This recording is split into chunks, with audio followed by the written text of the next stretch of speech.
As Sanders was giving his introduction,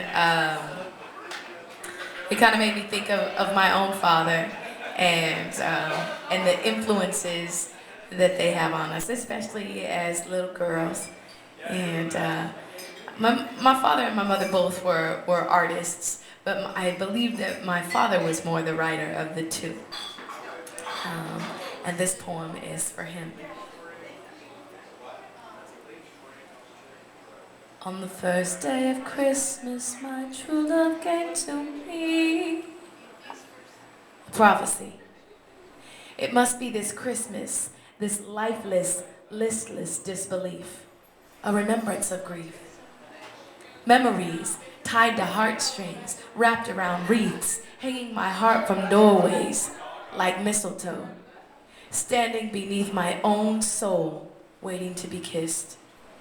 Desperation for this Christmas wish, to subside the aching of Christmas past. Dear God, please allow this season to go by fast. Make me grateful for the things that I have. Give me enough generosity to give of that which I can spare, and the presence of mind to take the time to express to my loved ones how much I care. Deliver me from this dark despair and allow me to be new by the new year. And so this is Christmas and a happy new year. Heavy is this crucifixion, like bearing the cross of expectations, martyred by the decisions of the Father. I did not ask for this, yet it is mine to carry. Verily I say unto thee, I have parables to borrow.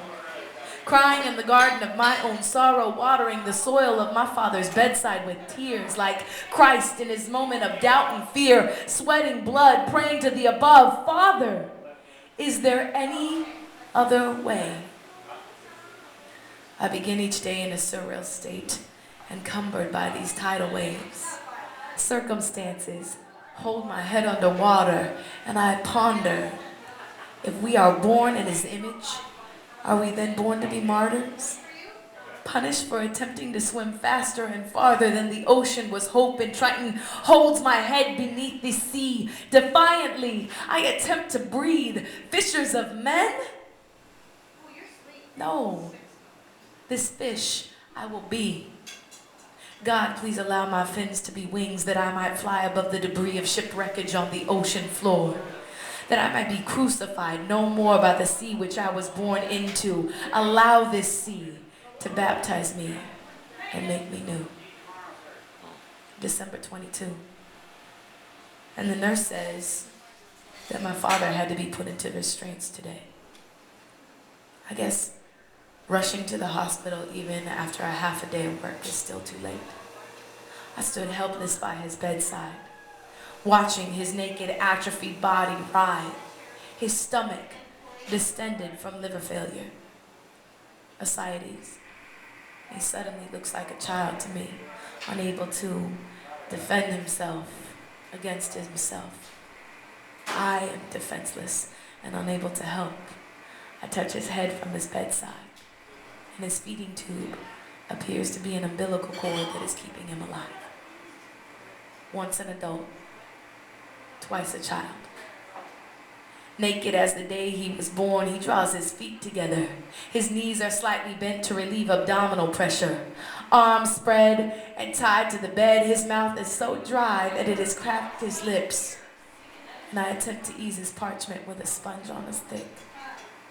And in this moment, he reminds me of Jesus, bearing his own cross. And I am lost.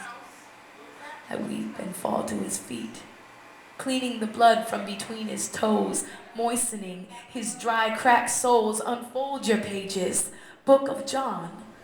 This Mary Magdalene I have become, accompanying the mother and her son as we watch him to be crucified. And still I cry. Silent night, holy night.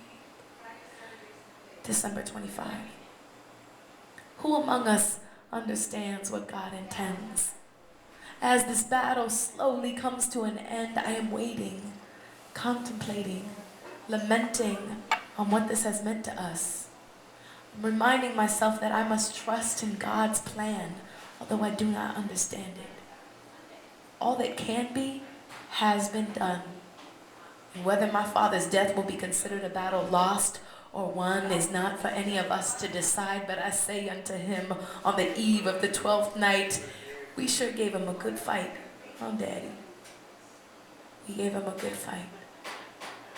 So on this night, as I am enticed to live my life and leave his side, this part of me will not subside or acquiesce, for it is I who brought him in, and it is I who will stay until the very last breath. As it is in the beginning, so shall it be in the end. Sleep in heavenly peace. Sleep in heavenly peace.